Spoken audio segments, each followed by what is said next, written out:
Well, guys, welcome back to Canada. As you can see, I'm doing some more fixes here. Or actually, I'm doing a mod here. I got Beaver Motors when I was there the last time you guys saw me. I got them to run the wires for external solar power. Since the solar panels are flat on top, it's nice to have the portable solar panels that I can plug in. So my solar panels from the Blue Eddy use a XT60 plug.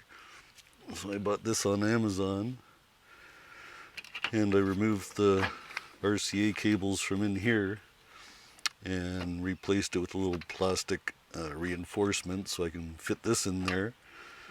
And yeah, I can plug in my solar panels through that instead of having the RCA cables, which were more or less useless to me. I never used them, where this will be way more useful having a solar panel that I can angle at the sun. So yeah, I'm going to do that. Got to replace my propane gauge and a few other things. Yeah, let's get to this first, and hopefully we can do a nice neat job of it. Alright, here's the finished product.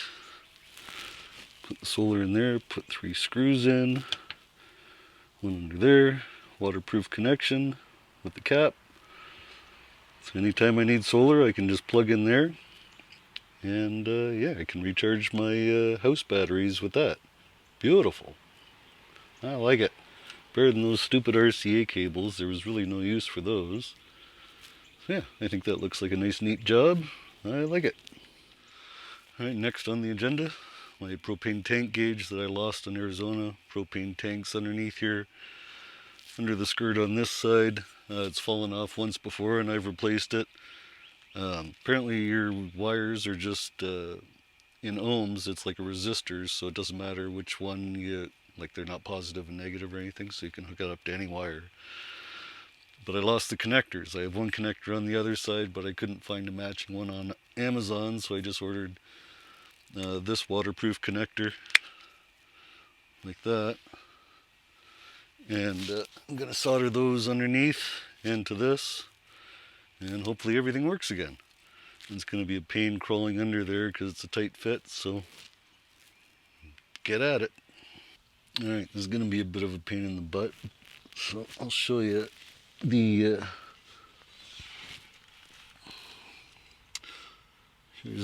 here's the connector for it, which is way back here.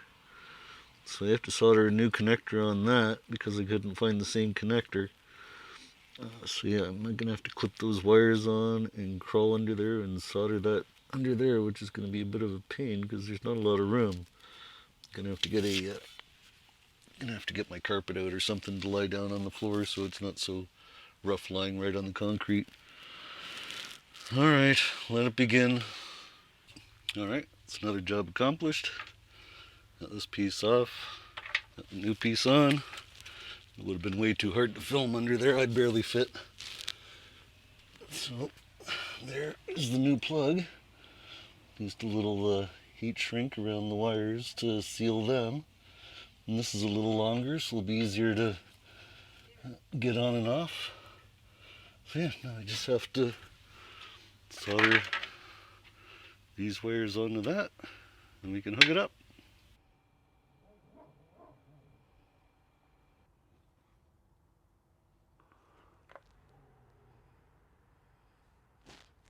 So for attaching this on, they're just little plastic tabs at the back.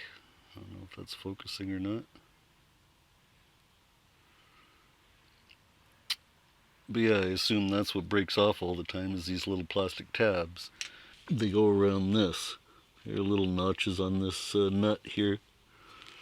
So it just clips onto there. And then these wires, which I heat shrink to get soldered and heat shrink together to keep them waterproof, just go together to the back of that one, and we're good to go. So I'll put that on there.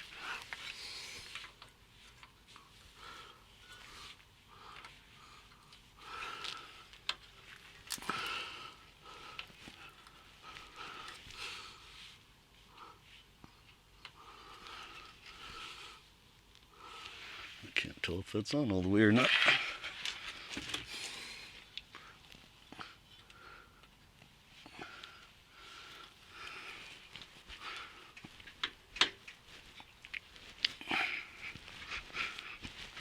I don't know if you guys heard that click, but it went just that little bit further. So I think it's on. I'm just going to attach this. There we go. And that is it. I'll probably zip tie that somehow. Yeah, that's it. Another project done. Yeah. What's up? It's me again. So yeah, I called Roloff a couple videos ago. I complained about my bug screen here, and they instructed me how to take it off, so it's off. There's still a little Velcro around down there and up the side here, but had to take a few screws off to get it off, but it came off pretty easily. Actually had to remove some of that control panel. Where is it? Up there somewhere. To get the last bits off because it was screwed to the metal up there. So yeah, hopefully I can get that repaired. I'll be able to clean that up. What a freaking mess. Just like everything else. And something else I did. Yeah. Chewed that up pretty good. Busted things. Yeah, so I heard one from the scrapyard, and I have it, but the bottom nut for getting this in, let me show you. The bottom, if you can see it, the bottom screw down there is so far down in the cabinet that, you know, you have all the Heimer cabinets to get around and everything else. It's really tight. Barely got it out. I was worried about dropping the nut. It's a weird shaped nut too. It's shaped like this. So anyway, as you can see, I drilled a hole in it and tied a string to it because I don't want to drop it down in this hole, because that's where this nut has to go in, is way down here somewhere. So yeah, really tight fit with the cabinets and so on. But yeah, we're gonna attempt to do that now because I got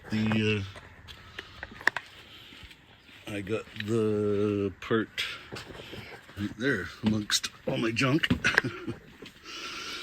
Yeah, new part from the wreckers. This is about 150 US, which I'm sure is a lot cheaper than the than getting it from the dealership. But anyway, I am gonna put this on now. So to release the tail light, you just have to squeeze up here for the release mechanism, and that just pulls back and pulls out, and the whole thing comes apart just like that. Alright, tail light's replaced.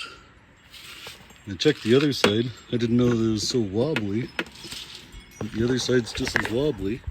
Anyway, at least I don't have a broken tail light anymore, so that's bonus. Really tricky to get in there with the cabinets and so on. I also found that a 11/16 socket fits around that weird shaped nut thing. For the lower one, I had to use an extension on the wrench just to get in and around that the plastic molding that's there. And yeah, a little difficult, a little scary. I'm glad I tied that string to it. But yeah, we're back in business.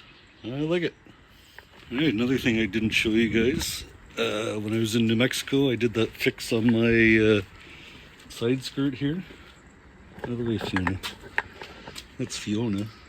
That's Helen Gord's dog. But anyway, if you would get out of the way, please, young lady.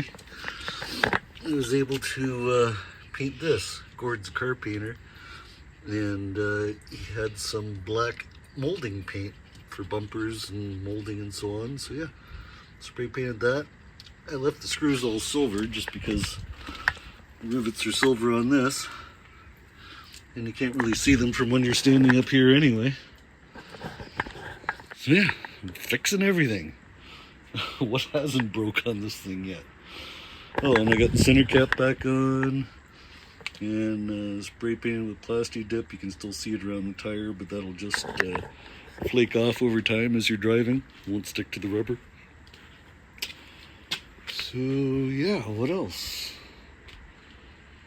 I don't know. Oh, I'm still waiting for that circuit board for all my level gauges.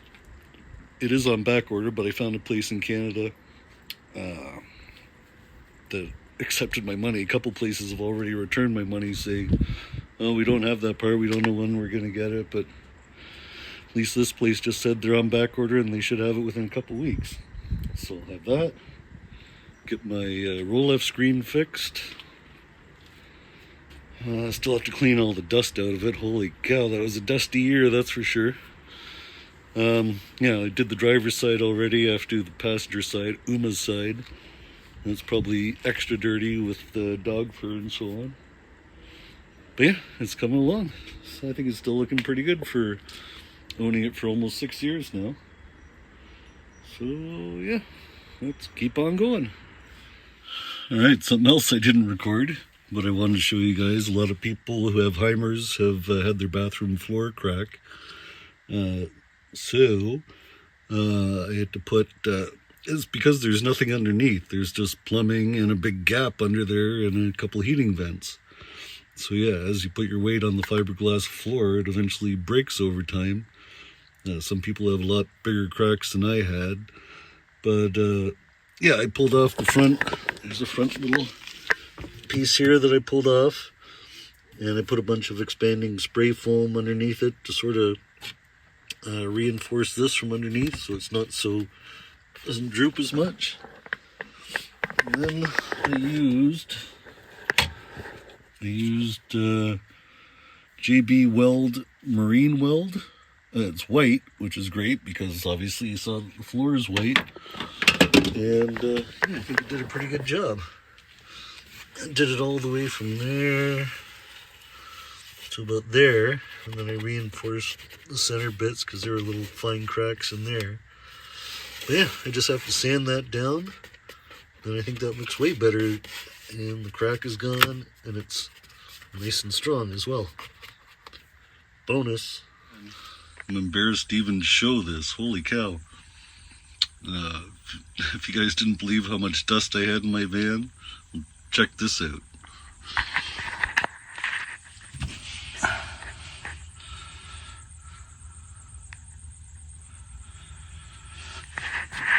Yeah, just a little bit of dust going on there. Dirt, actually. Holy cow, now I have to recharge my vacuum. Of course, the battery's dead in it when I need it. But yeah, I gotta get all that dirt out of here.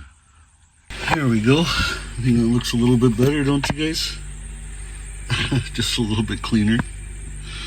I had to scrub the dirt off the floor in there.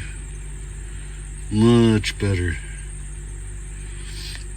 Oh, and for Heimer active owners, you might want to get some insulation and fill that gap in. I can feel a lot of cold air coming through there. I got some Havelock wool that I'm going to shove in there to insulate it. I knew I always felt cold air in there. I didn't know where it was coming from. Alright, bad lighting again, but there it is with the Havelock wool shoved in there. Okay, that should... It already feels like I stopped the draft that was coming through there. That's good. Another bonus. Taking that drawer out. I just got to dust off the drawer and put it back together again. Alright, I just found this out myself. These just pull out these heating vents. The two side ones need screws from what I found out online, but these ones are just held in by these two steel knobs back there. It's just in there by pressure, but these were full of dust, so I wanted to clean them out. So yeah, they look way better now.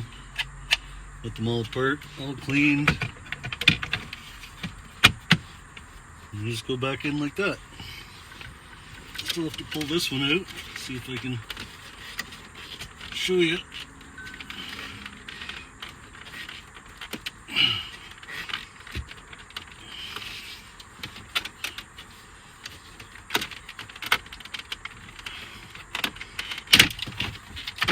Just comes out like that. And then this front cover is just held on by 4 tabs here. I was able to release those with just a screwdriver. And then, yeah, this pops out as well, so you can clean all in there. I go inside and clean everything with hot soap and water. And then the inside's all dusty, as you can see as well.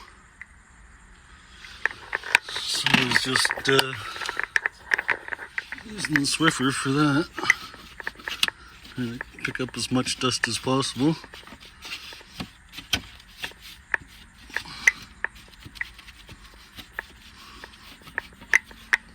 Yeah, that looks better already.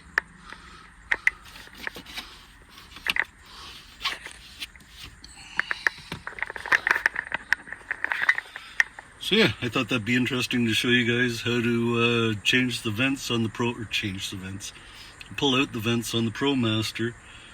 Mine are just covered in dust from the sandstorm this year in New Mexico and Arizona. It was a really windy year. So yeah, I just want to get everything cleaned up and detailed and dust free, and so I can start all over again and fill it full of dust. Alright guys, feeling pretty accomplished from all the work I've gotten done in the last couple weeks. Nice to get all the things fixed and or repaired in the van, a couple mods. The solar panel thing will be a great addition. But yeah, it's nice to have things clean in here, that's for sure. Been waiting to get back here to clean for quite a few months after all those windstorms that we had in Arizona and so on. So yeah. It's raining outside all weekend this weekend, so hopefully I can get the rest of the van cleaned up inside.